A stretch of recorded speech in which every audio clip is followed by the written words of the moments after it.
빌립보서에서 보고 있습니다. 빌립보서 1장 12절부터 18절 말씀까지 다 같이 성경을 찾으셔서 한 목소리로 봉독합니다. 빌립보서 1장 12절부터 18절까지 말씀입니다. 빌립보서 1장 12절부터 18절 말씀까지 우리 말씀 봉독한 후에 복음 전파의 기쁨이라는 제목으로 하나님의 말씀 나눕니다. 빌립보서 1장 12절부터 18절 다 함께 한 목소리로 봉독합니다. 시작. 형제들아, 나의 당한 일이 도리어 복음의 진보가 된 줄을 너희가 알기를 원하노라. 이러므로 나의 매임이 그리스도 안에서 온 시유대 안과 기타 모든 사람에게 나타났으니 형제 중 다수가 나의 매임을 인하여 주 안에서 신뢰함으로 겁없이 하나님의 말씀을 더욱 담대히 말하게 되었느니라. 어떤 이들은 투기와 분쟁으로, 어떤 이들은 착한 뜻으로 그리스도를 전파하나니 이들은 내가 복음을 변명하기 위하여 세우심을 받은 줄 알고 사랑으로 하나 저들은 나의 매임에 괴로움을 더하게 할 줄로 생각하여 순전치 못하게 다툼으로 그리스도를 전파하느니라. 그러면 무엇이뇨? 외모로 하나 참으로 하나 무슨 방도라든지 전파되는 것은 그리스도니 이로써 내가 기뻐하고 또한 기뻐하리라. 아멘.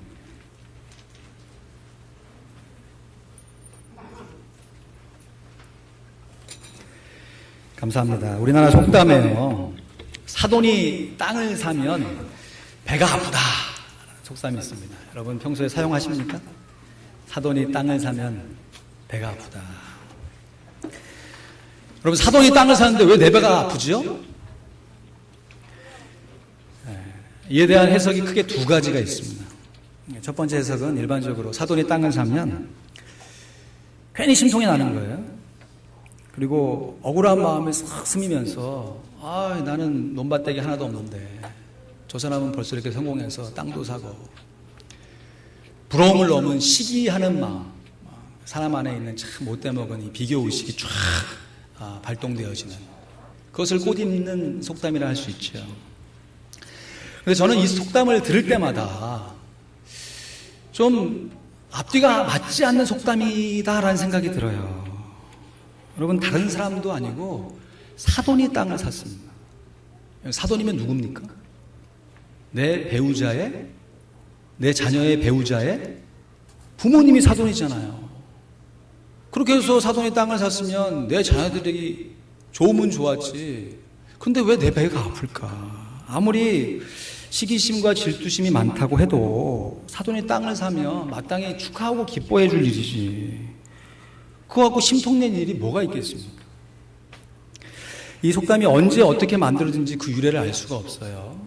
그러나 아마도 우리나라가 참 먹기 살기 어려울 때, 경제적으로 참 연약할 때 만들어진 속담인 것 같아요. 근데 우리나라 속담에 또 이런 속담이 있잖아요. 콩 한 쪽도 어떻게 해야 된다? 나눠 먹자.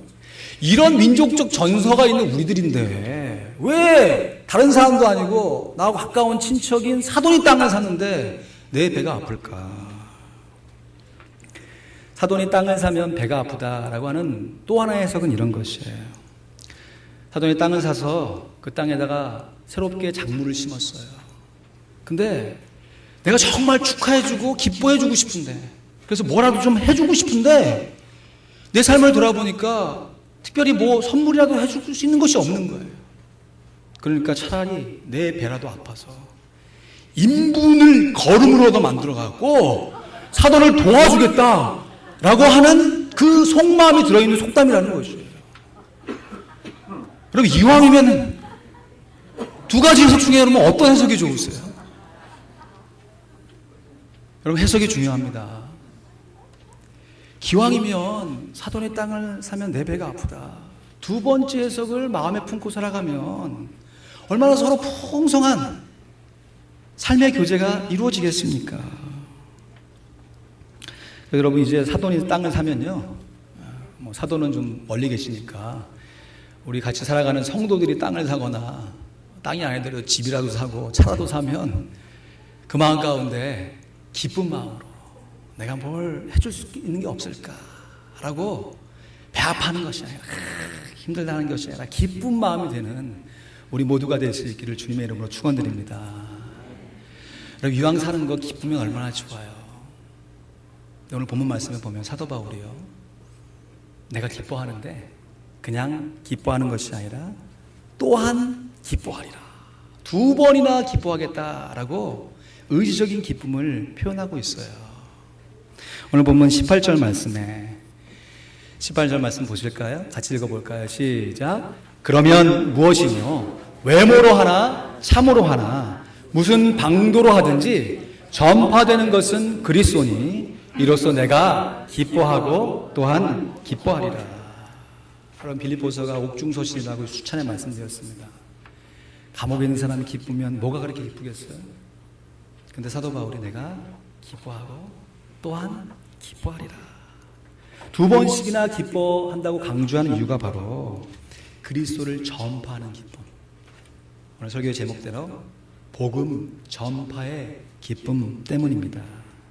근데 복음 전파가 2가지 방법으로 되기 때문에 내가 첫 번째 이유로도 기뻐하지만 2번째 이유 때문에도 내가 기뻐하리라. 기쁨이 안 되지만 기뻐하리라.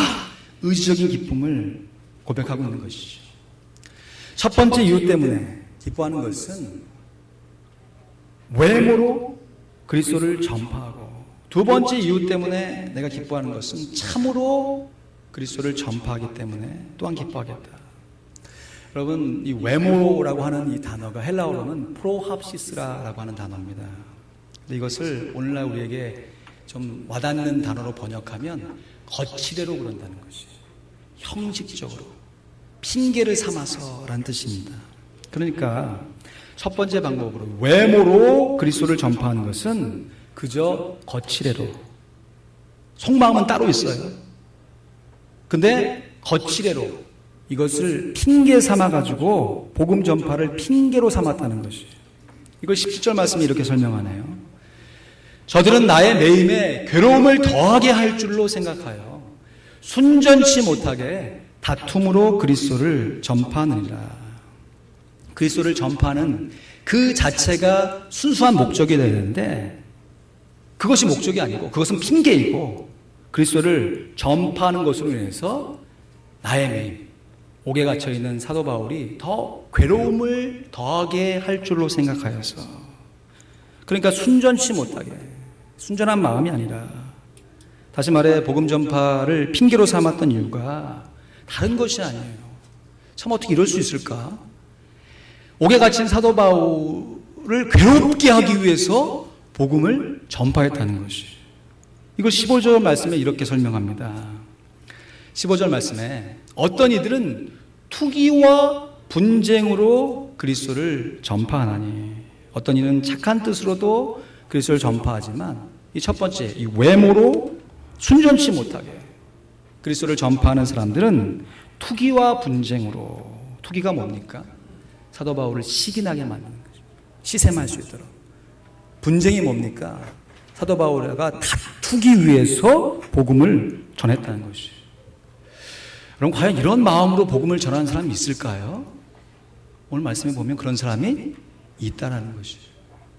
우리의 인간관계 가운데 우리가 함께 돕고 함께 서로를 살아가는 사람 가운데 이렇게 불순한 동기로 서로를 돕고 서로를 사랑하는 척하는 사람이 있을 수가 있다는 것이죠.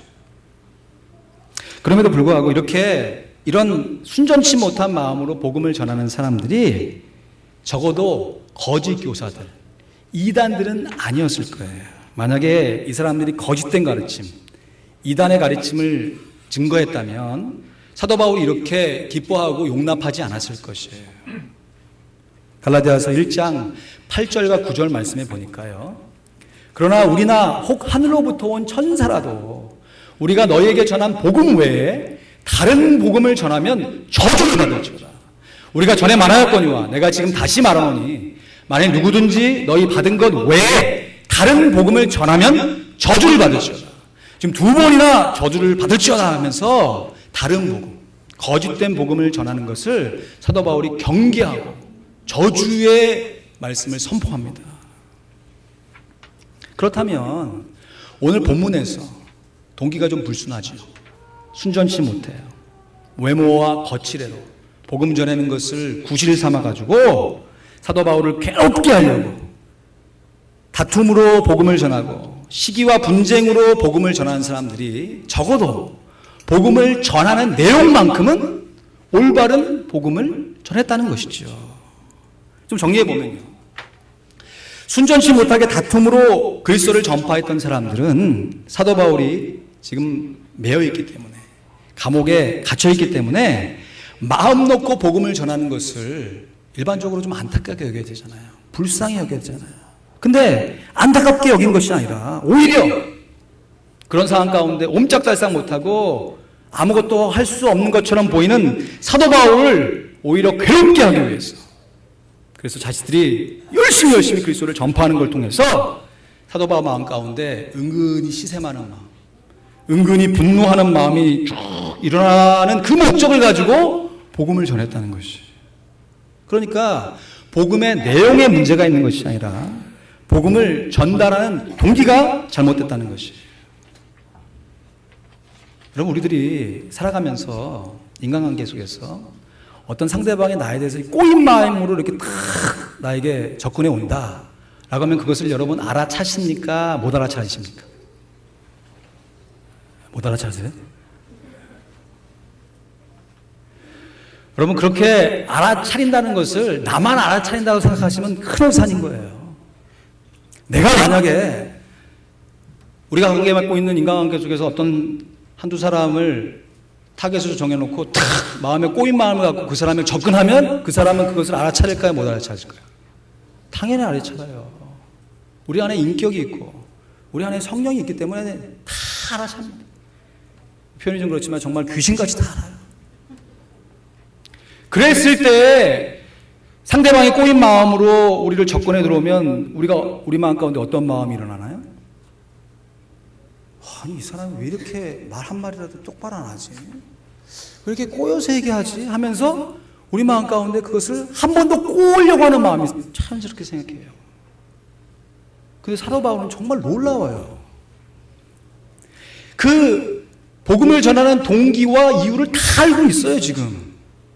그럼에도 불구하고 사도 바울이 잘못된 동기로 복음을 전파하는 사람들로 인해서 오히려 내가 기뻐한다, 의지적으로 내가 기뻐하겠다라고 고백하는 것이에요. 여러분, 우리가 조지아에 살면서 제가 참 좋아하는 것들이 여러 가지 있는데 그 중에 하나가 나무가 많다는 거예요. 우리 조지아 얼마나 좋은지 모르겠어요. 근데 나무만 많은 것이 아니라 교회 또한 얼마나 많은지 몰라요. 이야, 참 교회가 이렇게 많을 수가 있습니까? 한인교회만 많은 게 아니고요, 미국 교회도 정말 엄청나게 많더라고요. 한 번은 제 가족이 차를 타고 가면서 내가 조지아에 새롭게 왔으니까 그냥 어떤 제가 그 교회를 알아서 한 것이 아니라 교회 십자가 표시가 나오면 저 교회를 한번 축복하자 그러면서 차를 타고 가면서 축복 기도를 한번 해준 적이 있어요. 그렇게 가다가 한 30분쯤 가다가 중간에 그만뒀어요. 왜냐하면 이 교회를 위한 축복 기도가 아직 안 끝났어요. 예수님의 이름으로 기도합니다가 안 끝났는데 하나가 더 나타나요. 하나가 두세 개가 막 갑자기 막 양옆으로 막 그냥 이래가지고 이건 안 되겠다. 길 가면서는 안 되겠다. 적어도 걸어가면서는 기도할 수 있겠지만 차 타고 가면서 이 한 교회씩 축복하기가 어렵구나.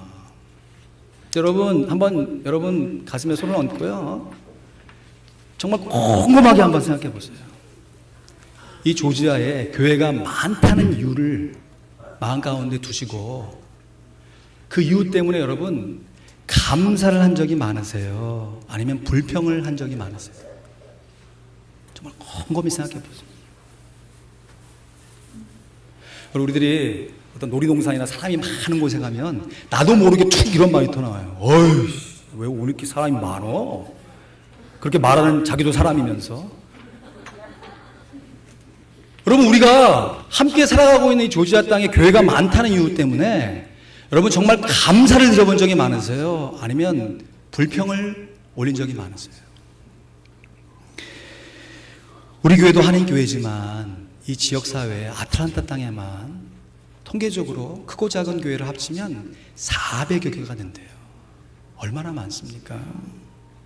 그런데 이렇게 한인교회가 많다는 것이 여러분 감사의 제목입니까? 불평의 제목입니까? 감사의 제목이 되어야 할 줄로 믿습니다.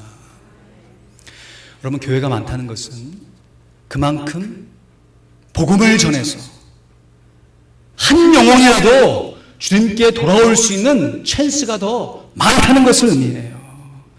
물론 교회가 많으면 한정된 인원을 나눠서 교회에 전도하기 때문에 우리 교회에 올 수 있는 새신자들이 줄어들 수는 있어요. 그러나 전체적인 하나님 나라의 입장에서는 많은 교회를 통해서, 이미 세워진 그 교회를 통해서 복음을 증거함을 통해서 예수 믿는 사람이 훨씬 더 많아질 수 있는 기회가 있는 것이에요. 여러분, 분명하게 믿음으로 고백하셔야 됩니다. 여러분, 마음 가운데 동의가 안 되시면 믿음으로 고백하셔야 돼요. 내가 살고 있는 이 땅에 교회가 많다는 것이 나에게 축복이다. 내가 고백해야 할 감사의 제목이다. 라고 믿음으로 받아들이시길 원합니다. 교회가 많은 것은 절대 불평의 제목이 아니라 감사의 제목입니다. 한 가지 더 말씀드리고 싶은 건, 제가 지난 주간에 노예 참석차 멤피스에 다녀왔거든요. 저 멤피스가 그렇게 뭔지 몰랐습니다. 어디가 어딘지 아직 모르니까 한참 차를 타고 가는데 이게 점점 이게 좀 도시는 안 나오고 조금 이렇게 루럴하게 바뀌어가더라고요. 그래서 멤피스에 가서 이제 노예 참석해서 목사님하고 교제하고 이렇게 악수하는데, 저한테 악수를 건네는 목사님들마다 저에게 어떻게 인사하냐면, 이게 목사님 좋은 곳에서 오셨네요. 그러는 거예요.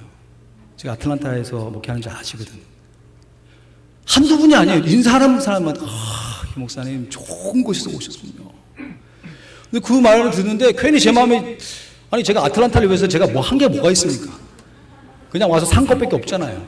근데 괜히 마음이 좀 좋은 거예요. 이분들이 왜 이렇게 고백하나라고 봤더니 상대적으로 한인이 적은 교회 지역에서 목회하시는 분들이에요. 어떤 분은 도시에 한인이 300만밖에 살지 않아요. 또 어떤 교회를 하더라도 뭐 이 아틀란타 땅만큼 한인들이 많지 않은 거죠. 그러니까 저를 향해서 좋은 곳에 오셨다고. 여러분, 다시 한번 묻습니다. 여러분, 아틀란타에 살고 있는 우리들이 아틀란타에 살고 있는 이유가 감사의 제목입니까? 불평의 제목입니까? 여러분, 우리 아틀란타에 살고 있는 것 그 자체만 가지고도 부러워하고 격려하는 사람이 있다는 것을 우리가 잊어서는 안 될 것입니다. 근데 그분들이 왜 저를 향해서 부러워하냐면, 아틀란타에 한인이 많으니까 뭐 한국 음식점 많고 맞게 잘 돼 있고 뭐 이런 거, 뭐 없는 것보다 있는 게 훨씬 낫겠죠. 근데 말씀 나누다 보니까 왜 부러워하는가, 그 본심을 제가 캐치하게 됐는데, 그것이 바로 복음 전도를 아틀란타 땅만큼 마음 놓고 할 수 있는 데가 없다는 거죠. 일단 말씀을 직접적으로 증거해야 할 한인들이 적을 뿐만 아니고요, 그렇게 적은 한인 커뮤니티가 형성된 곳에는요, 교회가 뭐 그 숫자만큼 있겠죠. 그러면 그 교회들이 서로 눈치 본다는 거예요. 그래서 예를 들어 한인이 적으니까 마켓이 많지 않고 한 개 있을 거 아닙니까? 그러면 노방 전도 하려면 어디 가서 전도하겠어요? 그 마켓 앞에 가서 전도할 거 아니에요. 그 앞에 가서 막 찬양하면서 전도 실컷 실장 막 원 없이 한번 하고 왔어요. 그렇게 오고 오면 당장에 그 주간에 불신자로부터 컴플레인이 들어온 것이 아니라 그 지역에 있는 교회에서 컴플레인이 들어온다는 거예요. 아니, 당신들만 전도할 줄 압니까? 우리도 전도할 줄 압니다. 하지만 이렇게 적은 한인 커뮤니티에서 그렇게 그런 방법으로 전도를 하면, 이 교회도 그렇게 전도하고 저 교회도 그렇게 막 전도의 과현상이 일어나면 결과적으로 그 모습이 얼마나 우스운 모양이 됩니까? 목사님, 마음을 좀 고쳐먹으세요. 이제 오신 지 얼마 안 된 것 같은데 마음을 좀 고쳐먹으시고 전도하는 걸 자제하세요 라고 하는 컴플레인이 들어온다는 거예요. 그래서 이건 뭐 불신자들의 컴플레인 때문에 전도를 안 하는 게 아니라 같이 믿고 있는 사람들의 컴플레인 때문에 전도를 계속할 수 없다는 것이죠. 여러분, 이것이 우리가 살아가고 있는 이민 사회 현실이죠. 이것이 교회 안에서만 일어나는 문제겠습니까?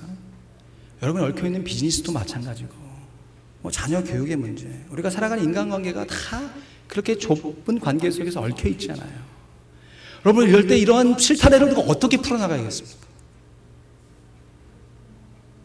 사돌이 땅을 사면 내 배가 아파야 돼요. 첫 번째 의미로 아파가서는 절대로 이 문제를 해결할 수가 없습니다. 두 번째 해석으로 아파야 돼요.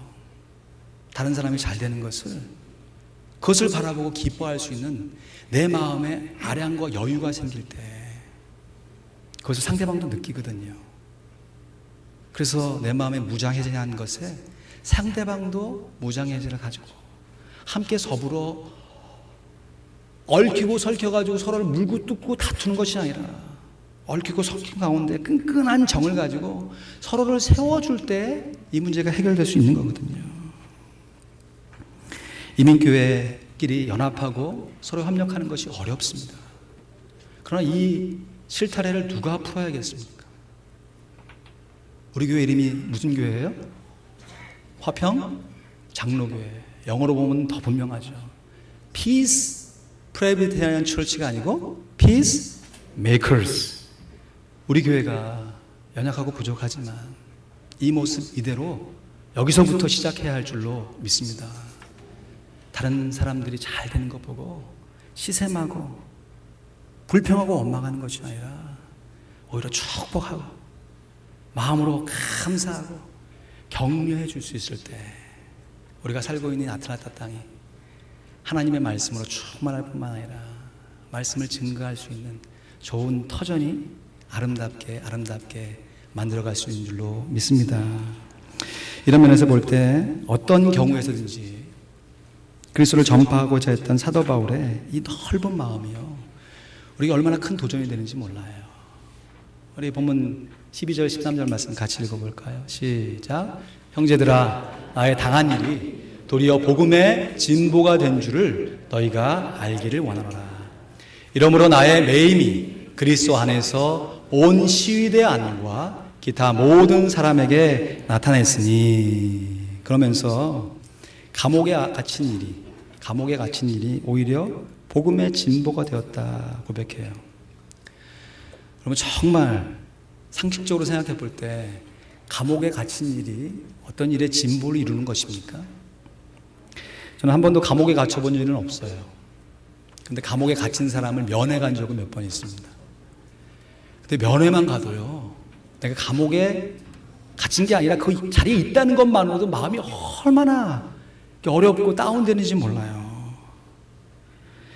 그럼 감옥에 갇히게 되면 대부분의 사람들은 그냥 자기 자신을 놓고 말이죠. 포기해요. 그러나 사도 바울은 옥중에 있는데도 오히려 자기를 지키고 있는 군인들에게 자포자기한 것이 아니라 그 군인들에게 복음을 증거했습니다.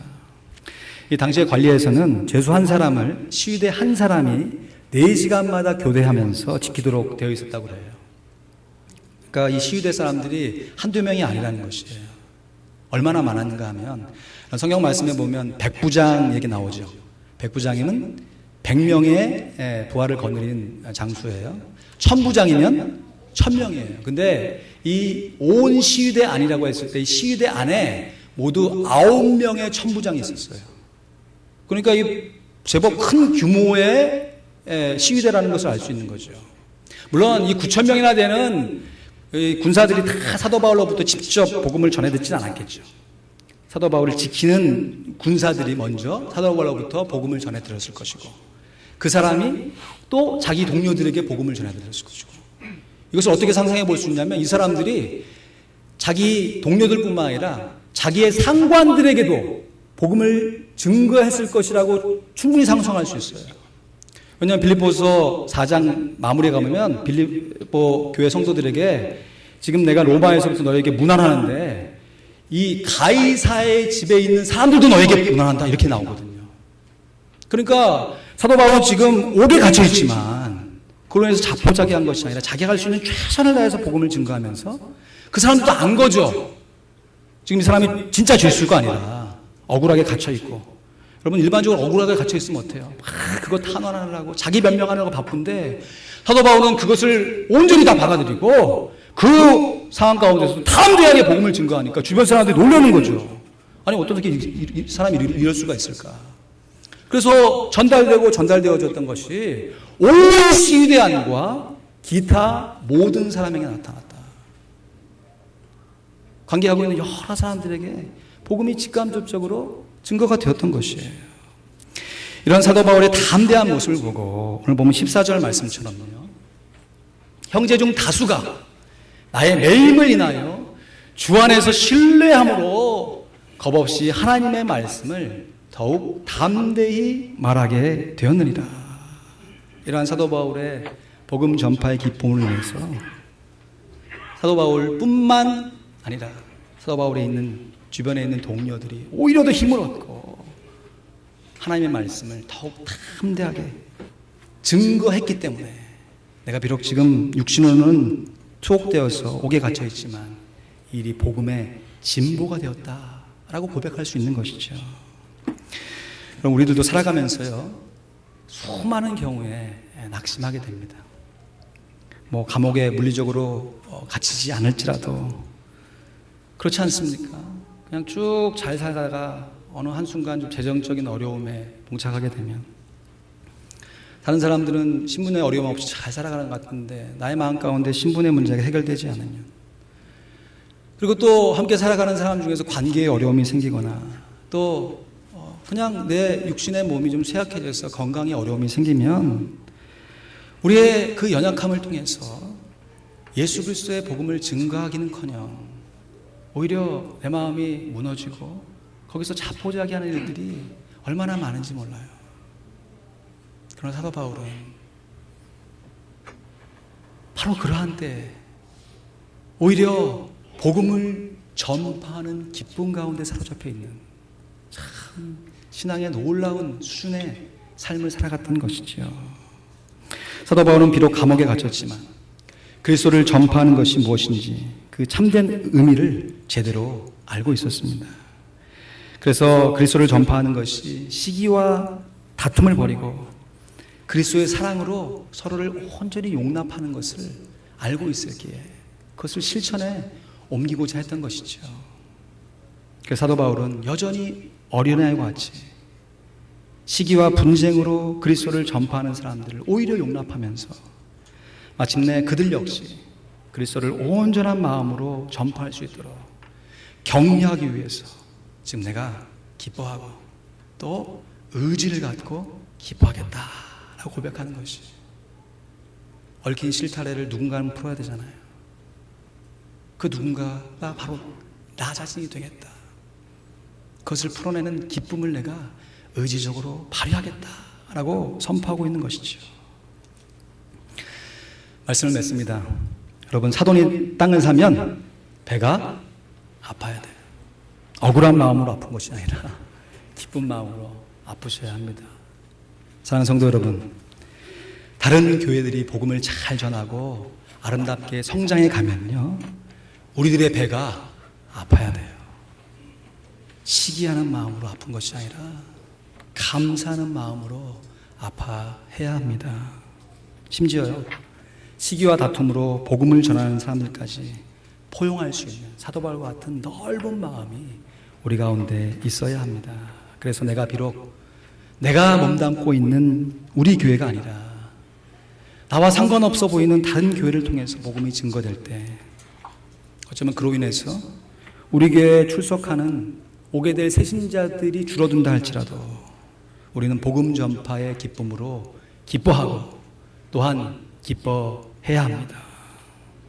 이 복음 전파로 인해서 작정된 하나님의 자녀들이 예수님을 믿고 영혼 구원의 역사가 일어난다면 우리 역시 사도 바울처럼 기뻐하고 또한 기뻐해야 합니다.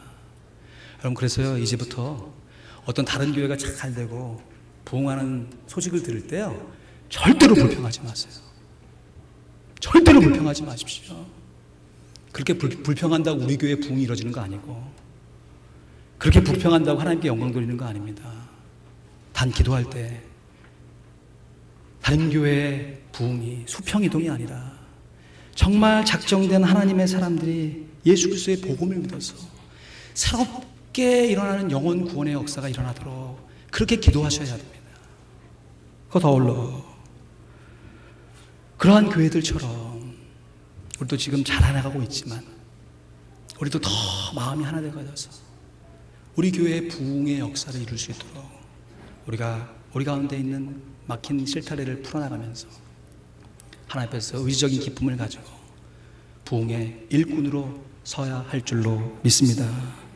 바라기는 하나님께서 우리에게 이러한 넓은 마음을 허락해 주셔서 우리 하평장로교회가 하나님 보실 때 더 크고 안정된 공동체가 되어 더 많은 사람들에게 복음을 전파할 수 있기를 진심으로 소원합니다. 기도하겠습니다. 그럼 드신 말씀을 붙들고 한번 통성으로 합심하여 기도하기 원합니다. 여러분, 아틀란타 땅에 살고 있는 것이 감사의 제목입니까? 불평의 제목입니까? 누군가는 우리가 아틀란타 땅에 살고 있는 그 이유만으로도 부러워하고 우리를 격려하는 사람이 있다는 것을 잊지 말아야 할 것입니다. 여러분, 이 땅 가운데 살아가면서 한인교회가 많은 것이 감사의 제목입니까? 불평의 제목입니까? 누군가는 마음껏 복음을 증거하는 것, 그 한 가지만 놓고도 부러워하고 내 복음 증거가 그렇게 되기를 소원하는 사람이 있다는 것을 기억해야 할 것입니다. 여러분, 우리에게 넓은 마음을 허락해달라고 기도하시고, 또 우리가 지금껏 몇 개월 동안 준비해왔던 다락방 전도 축제를 통해서 수평이동이 아니라 정말 예수를 알지 못했던 사람들이 복음을 전해 듣고 영혼 구원의 열매로 우리 교회가 부흥되게 해달라고 하나님께 간절히 기도하시고, 또 아울러 내가 불평하고 내가 원망했던 교회들이 생각난다면 이제는 기도 제목을 바꿔서 내 입술에 재갈을 물리고 의지적으로 축복하며 의지적으로 감사하며 의지적으로 기뻐할 수 있도록 이 시간 우리의 말씀을 기억하면서 우리 통성으로 합심하여 하나님께 기도합니다. 하나님